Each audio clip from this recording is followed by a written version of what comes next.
Olá, queridos! Como é que vocês estão? Tudo bem? Aqui quem fala é o professor Fred Franco e hoje a gente tem mais uma aulinha de inglês, né? Mais uma aulinha para a gente trabalhar as nossas interpretações textuais. Hoje, mais uma vez, com um convidado super, hiper, mega especial. Quem é? Quem é? Quem é o nosso convidado super, hiper, mega especial? É o Caê, o meu filho, lindo, maravilhoso, que vai dar aula aqui com a gente, né, Caê? Né? Aquela história, home office, a gente segue aqui trabalhando, cuidando e seguindo adiante. Então vamos nessa. Hoje a gente vai começar a trabalhar com mais uma interpretação textual, né? Eu vou pegar a cadeira para você. Tá bom. A interpretação textual que a gente vai trabalhar hoje, na verdade, a gente vai trabalhar com uma nova técnica, né? A gente vai trabalhar com uma técnica chamada de inferência. E aí eu pergunto a vocês, basicamente, o que é inferência, para que ela serve e como que ela vai me ajudar numa interpretação de texto? A inferência é uma estratégia boa para as provas da UNIT, para as provas tradicionais. A inferência é uma estratégia boa para as provas do Enem. Enfim, né? A gente precisa entender o que é a inferência e como é que ela vai ser utilizada, basicamente, né, nas nossas resoluções. Bom, então, para a gente começar, a gente vai entender bem o que são as inferências contextuais ou precisamente, né, as inferências textuais, né? Bom, a gente precisa entender que para a gente falar de inferência é importante a gente entender o que é que a gente vai fazer, né? Como é que a gente vai aplicar? O que é inferir? Caetano, você sabe o que é inferir alguma coisa? Não. O que deve ser inferir alguma coisa, né? Inferir alguma coisa é você chegar à conclusão do que é aquilo, né? Você chega a uma conclusão com o que não está posto claramente, né? Por exemplo, eu falo que esse rapaz aqui é criado com muito amor e carinho e que eu cuido dele desde que ele nasceu. Logo, vocês podem inferir por essas informações que ele é meu filho, né? Eu não falei explicitamente, mas a gente consegue inferir, a gente consegue deduzir isso. E como é que isso vai me ajudar no texto? Como é que isso vai me ajudar nas resoluções de prova, né? Bom, isso vai acontecer em basicamente três as situações, certo? A primeira delas é justamente o título, né? O título são dois, né? O amorzinhozinhozinho, que é o filho do meu filho, é o meu neto, né? Então, vejam, as deduções do título ela é muito importante. Porque, vejam só, quando a gente pega a prova da UNIT, ou a prova de um vestibular Consultec, por exemplo, na grande maioria das vezes, ela me traz uma imagem e ela me traz um título. Só aquela imagem e aquele título já me leva a deduzir, a supor determinadas informações que vão ser abordadas ali, né? Por exemplo, eu consigo ter uma ideia de qual é a temática do texto. A depender da temática, eu consigo ter uma ideia de qual vai ser a abordagem que vai ser colocada ali. Saúde, amor, né? Qual vai ser a abordagem? E um exemplo que eu gosto muito de falar para vocês, por exemplo, se a gente pega um texto que fala sobre violência, provavelmente ele não vai me falar uma coisa boa sobre violência. A gente consegue identificar que ele vai ter uma linha de raciocínio criticando a violência, né? Se a gente pega um texto sobre produtos orgânicos, a gente já tem uma clareza de que provavelmente aquilo vai me falar com aspectos positivos dos produtos orgânicos. Então, na realidade, a inferência do título e da imagem que aparece antes do texto, elas já nos dão uma porta de entrada para essa leitura. Ela já me facilita entender qual provavelmente vai ser a linha de raciocínio. Agora, o mais importante para a gente, certo? O mais importante para a gente é esse segundo tópico aqui, que quando a gente está falando da leitura propriamente dita do texto, né? Quando a gente está lendo propriamente o texto, a gente se depara com algumas palavras que de fato a gente não conhece, né, Caetano? É normal, né? a gente se deparar com algumas palavras que a gente não conhece. Até na própria língua portuguesa isso acontece de forma tranquila. Eu garanto a vocês que vocês não conhecem todas as palavras da língua portuguesa, como eu também não conheço, né? Nem todas as palavras da língua inglesa. Então é processo natural, é normal que a gente não conheça determinadas palavras. Agora, o que não é ou o que não deve ser normalizado é você perder tempo tentando entender aquela palavra, tentando lembrar o significado daquela palavra. Vejam, quando a gente está trabalhando com interpretação textual, eu já comentei isso com vocês, o nosso foco não é a tradução, mas sim o sentido. É entender o que é que aquela palavra está passando, certo? Não necessariamente a tradução, mas qual é o sentido que ela está sendo colocada ali, né? Por exemplo, eu já falei para vocês do exemplo da palavra drive. Se você pega "You drive me crazy", né? Essa expressão "You drive me crazy", a palavra drive, ela tem um sentido ela tem uma tradução de dirigir. Mas nesse contexto, ela vai ter um sentido de levar a. Você me leva à loucura. Então, veja, esse vocabulário precisa ser deduzido. A gente precisa inferir aquele sentido. E isso acaba acontecendo com muita ênfase nas provas da UNIT, porque as provas da UNIT trazem um vocabuláriozinho um pouco mais complexo que a prova do Enem. É normal, certo? Agora, além dele nos ajudar na interpretação do texto propriamente dito, é importante a gente pensar que temos basicamente uma questão por prova que vai me cobrar algum aspecto de vocabulário. Lembram? Aquelas questões que eles acabam me colocando sinônimos, antônimos, né? Se as palavras se encaixam perfeitamente naquele sentido, geralmente a penúltima questão de cada texto. A gente já está trabalhando nisso, né? A gente já vem falando sobre isso. Então, basicamente, vocês já devem ter um certo conhecimento disso aqui que a gente falou na nossa primeira aula, né? Então, veja, essa questão, se você não souber necessariamente a tradução da palavra... Eu te Amor! Mostra pra galera o coraçãozinho que você fez. Olha que lindo. 2 corações. Que lindo. É o seu mural de coisas a fazer de horário aí, né? Bom, então veja. Essa questão, ela vai ser... A coisa é amar. Amorzão. Né? Você vai ficar aqui com o papai? Então vamos lá. O papai vai voltar pra aula, tá? Então veja. Aquela questão, ela é muito interessante porque ela não pede a tradução, ela pede o sentido. Então, por mais que uma palavra tenha uma tradução que não se encaixe naquele contexto, né? Talvez, naquele contexto, o campo semântico dela, as possibilidades interpretativas dela, me tragam um outro sentido. Então, mesmo assim, eu vou precisar voltar no texto para perceber se aquela palavra está sendo utilizada naquele sentido ao qual ele está colocando na questão, né? E isso vai ser feito, na maioria das vezes, a partir da inferência, da dedução, né? Você entender aquilo a partir da dedução.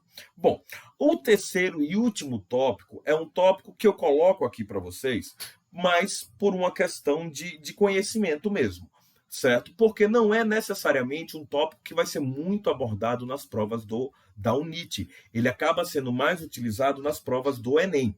Inclusive, na prova do Enem, a inferência contextual, ela acaba sendo para a gente, né, um comando também, né? A gente acaba tendo que fazer, tentar deduzir determinadas questões, determinadas situações. E isso vai acontecer principalmente com as habilidades 5, 7 e 8. Né? Quando a gente está falando de música, quando a gente está falando de imagens. Então, nesse caso, na maioria das vezes, a gente vai ter um comando de inferência, mas não é o nosso foco principal aqui. O nosso foco principal aqui vai acabar sendo, de fato, a interpretação do título, né? O vocabulário e as questões, necessariamente, das provas da Consultec, das provas tradicionais, elas são mais diretas. Então, elas não vão me pedir, necessariamente, para a gente deduzir alguma coisa. Né? mesmo assim, ainda assim podem aparecer determinadas questões que me peçam isso, como a gente vai ver mais para frente aqui. Bom, e aí como é que a gente vai inferir as palavras de um texto, né, ou as próprias ideias? Como é que a gente vai ter esse processo? O que é importante para eu poder fazer boas inferências, né? Como é que eu vou utilizar? Nossa, mostra para a galera o seu travesseirinho do Avengers que você adora. Ó, o travesseiro. Mostra o travesseiro, cara. De cabeça para baixo. Ué? Ó. Ah, que massa. Bom, a primeira coisa fundamental que a gente precisa saber, que a gente precisa ter, é o que a gente chama de conhecimento prévio. Qual é a ideia de um conhecimento prévio? Por que esse conhecimento prévio é importante, né? Justamente porque fica mais fácil para a gente deduzir determinados aspectos se a gente já tiver um conhecimento sobre o tema, né? Se a gente já tiver um conhecimento sobre economia, você já vai ter uma noção de determinadas coisas. O cara fala que a taxa do juro subiu. Você tem um conhecimento prévio para saber que aquilo não é algo interessante. Então você já sabe que aquele texto vai me trazer um aspecto negativo sobre o crescimento dos juros e aquilo vai incidir sobre a nossa vida. Esse conhecimento prévio já lhe possibilita ter uma clareza do que é que vai ser abordado. Além do que, esse conhecimento prévio também vai ser importantíssimo para a gente entender o sentido de determinadas palavras em determinados contextos, né? Principalmente quando a gente está falando, certo, de campos lexicais, campos semânticos, né? Que são você juntar essas palavras para conseguir chegar a uma ideia de qual a abordagem que vai ser colocada ali, né? Ou a ideia do campo lexical, né? Se você pega um texto que você encontra palavras como trave, como chuteira, como jogador, você já conhece, consegue entender pelo seu conhecimento prévio, pelo seu repertório de mundo, que provavelmente aquele texto vai estar falando sobre futebol, né? Então a gente consegue, com um conhecimento prévio, chegar a algumas noções. Quando a gente fala de contexto semântico, né, a gente está falando basicamente, justamente... Peraí, amor, aí não vai dar, porque o papai tá por causa do barulho. O contexto semântico é você justamente entender determinadas situações, né? Eu dei um exemplo para vocês que foi assim: The dog barks a lot. The dog barks a lot. Ah, professor, mas eu não sei o que é que significa a palavra bark. Vamos lá. Eu tenho... Oh, que lindo, amor. Eu tenho a palavra dog, que a gente sabe o que significa. Eu tenho a palavra a lot, que a gente também sabe o que significa, né? Então, o que é que o cachorro deve fazer demais, né? Então, qual vai ser o sentido da palavra barks, né? O que é que esse cachorro vai fazer demais? A gente sabe que o cachorro, ele late. Então, bark, nesse caso, eu consigo chegar a uma inferência pela semântica das outras palavras, né? Pela semântica do texto, que provavelmente ele vai estar me dizendo que o cachorro late muito. Eu não sabia o significado, o sentido dessa palavra, tá? Mas pelo contexto que ela está inserido, eu consigo chegar a essa dedução. Esse ponto é fundamental para aquelas palavras no texto que você não consegue identificar. E vou dizer mais, se você não conseguiu identificar ela, não perde muito tempo não, cara. Não fica muito tempo tentando entender essas palavras, porque elas podem lhe atrapalhar muito e talvez não seja necessariamente fundamental no seu entendimento geral do texto. Bom, quando a gente fala de contexto linguístico, a gente precisa entender basicamente que a gramática ela pode me ajudar muito. Ela pode me ajudar demais. Por exemplo, se você pega uma palavra, um texto, você já sabe basicamente que a estrutura vai ser sujeito, verbo e complemento. Suponhamos que você pegue uma palavra no texto que você não sabe o significado dela. Mas talvez, se você conseguir entender sintaticamente qual é o papel que ela está exercendo ali, possa facilitar a sua compreensão. A própria frase que a gente pegou, The dog barks a lot, por exemplo, eu sei que the dog ele está fazendo o papel do sujeito. O que vem depois do sujeito é um verbo. Por quê? Como é que eu vou saber disso? Porque a gente sabe que na língua inglesa essa estrutura ela fixa. Sujeito, verbo e complemento. Dog barks a lot. Sujeito, verbo e complemento. Qual é o verbo que o cachorro faz com muita ênfase? Então, isso facilita a nossa compreensão. Isso vai nos ajudar a entender esse contexto, né? É importante a gente estar colocando isso em prática, a gente tá tentando desenvolver. Não é uma coisa que isso vai acontecer da noite para o dia. A gente tem que começar a tentar colocar isso em prática, porque é a prática que a gente vai acabar desenvolvendo a como, né, utilizar essa técnica. O próximo tópico que a gente vai falar é do chamado contexto não linguístico. O que seriam esses contextos não linguísticos, como a gente já falou anteriormente, né? O não linguístico é da linguagem não verbal, né? Que seriam as pistas que a gente vai achar em gravuras, gráficos, tabelas. Basicamente, esses textos nos trazem, como a gente já falou anteriormente, certo? Eles nos trazem uma imagem anterior. E essa imagem, ela pode me ajudar muito a entender o que é que esse texto está sendo colocado. Da mesma forma, se a gente tiver algum gráfico, se a gente tiver alguma tabela, isso vai me ajudar a entender a contextualização geral.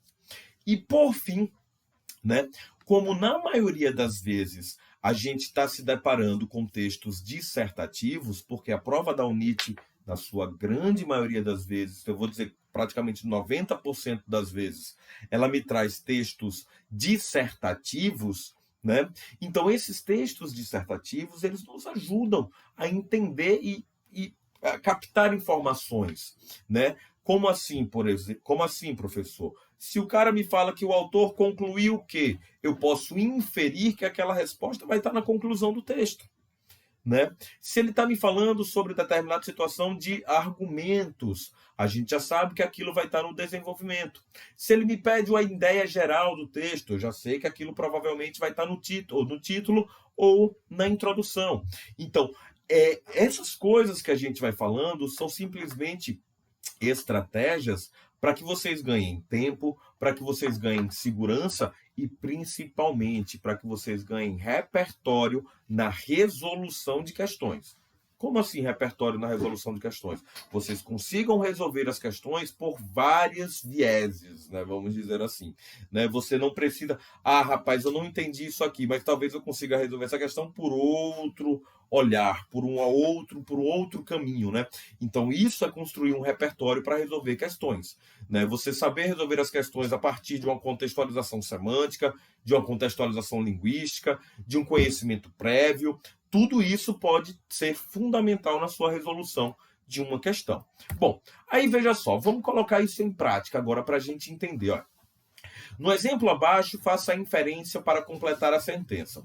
Em uma biblioteca, Caetano, veja se você me ajuda aqui. Ó. Se eu falo assim, em uma biblioteca, os livros são alguma coisa de acordo com o assunto. Qual palavrinha que você encaixaria aqui? Os livros são de acordo com o assunto. Os livros são o quê? Bom, o que é que você pensou? Provavelmente você pensou aí. Os livros são organizados, os livros são postos, os livros são empilhados, os livros são arrumados. Mas vejam, o que me interessa não é especificamente qual é a palavra. O que vai me interessar aí é, na verdade, o sentido. E praticamente todas essas palavras que eu falei anteriormente, elas representam, nesse contexto, o mesmo sentido. Então perceba que a gente não tem que ficar tentando traduzir palavra por palavra. Se a gente consegue colocar exatamente, é o livro que o papai está lendo. Se a gente consegue entender o sentido que está sendo abordado aí, facilita muito a nossa vida, né? Vamos fazer agora essa técnica na própria língua inglesa. Ó. O processo de inferência também acontece, obviamente, como qualquer outra língua, na língua inglesa. Qual vai ser o significado da palavra wait nesse caso? Suponhamos que você não conheça o sentido ou a tradução da palavra wait, ok? Many people are worried about their diet weight.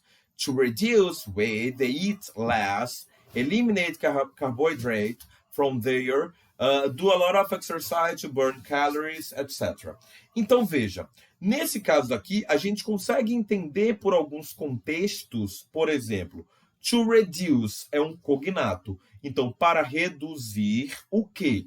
Para reduzir o quê, eles vão comer menos. E aí a gente consegue entender. Para quando você quer reduzir o que você come menos, quando você quer reduzir o peso, quando você quer reduzir gordura, quando você quer reduzir tamanho, enfim, tudo isso vai ter o mesmo sentido, mas não necessariamente a Não mesma sei o que é tradução. Reduzir é diminuir, amor, Ah, tá. tá? Reduzir é diminuir, tá? Em inglês, Em português. mas diminuir é diminuir. Então, e reduzir é uma palavra parecida com diminuir. Se eu falo assim, eu reduzi o número de... O quê?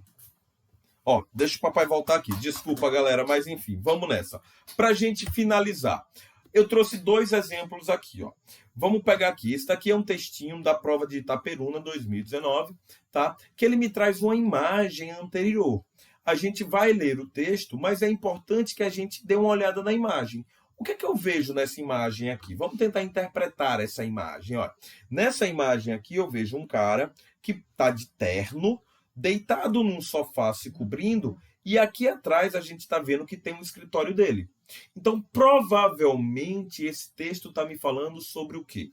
Provavelmente, esse texto vai me abordar alguma situação, né, que nós temos pessoas trabalhando demais e sem tempo para descansar. Provavelmente é isso. Ó, health professionals increasingly recognize the importance of 8 hours sleep at night. Então, ele está me falando sobre um problema de sono, efetivamente, né? Scientists now believe that sleep is the single most important factor for general health. More important than diet or exercise. Então, veja, ele está me falando justamente sobre essa importância do sono. Ele está me falando sobre o problema do sono que é colocado aqui, que a gente percebe que o cara está dormindo no sofá por causa do trabalho aqui, porque provavelmente ele está tendo problemas, né, com o sono dele. Então, veja, se a gente já consegue entender perfeitamente, e vamos ser um pouco mais além, provavelmente esse texto está me trazendo alguma coisa positiva ou negativa sobre isso. Ele deve estar me abordando problemas do sono, né? Aspectos negativos, né? Tudo bem, amor, pode ir. Aspectos negativos, aspectos problemáticos desse sono. Então, veja só, nesse caso daqui, a gente consegue ter já uma linha de raciocínio baseada só pela imagem, né? Só na imagem que aparece nesse texto. Um outro exemplo que a gente tem aqui, e agora ele é um exemplo menos utilizado na prova da UNIT, mas isso não quer dizer que ela não pode aparecer. Essa questãozinha daí, inclusive, é retirada de uma questão da UNIT, né?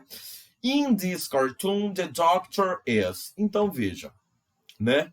Na verdade, a grande questão aí é que quando ele me coloca the doctor is, ele não está me deixando claro qual é o ponto que está sendo abordado aqui. Então, eu vou ter que ler essa mensagem e chegar a uma conclusão a respeito disso. Removing the phone is easy. Getting your head and arms to the original position will take weeks or physical therapy. Ou seja, ó, saiu um filho, veio o outro. Ó. Então, vejam. Nesse caso, a gente precisa deduzir o que é que ela está querendo me dizer aí. E a gente vai chegar a uma conclusão que quando ela me fala que, né, largar o telefone é fácil, mas, né, botar a cabeça e os braços nas posições originais é que é mais difícil. Nesse caso, o que é que a gente consegue deduzir? O que é que a gente consegue inferir? A gente consegue deduzir e inferir que ela está criticando alguma coisa, né? Que ela está criticando basicamente a postura desse pessoal. Então, vejam, justamente a gente não achou essa informação no texto. Esse é um ponto central. Com a inferência, a informação não fica explícita no texto. A gente precisa ir além, certo? Bom, espero que tenha sido claro para vocês. Mais uma técnica de resolução, mais uma técnica de leitura, tá? Espero que tenha sido tranquilo, claro para vocês. E nos vemos na próxima aula. Até mais. Valeu, galerinha!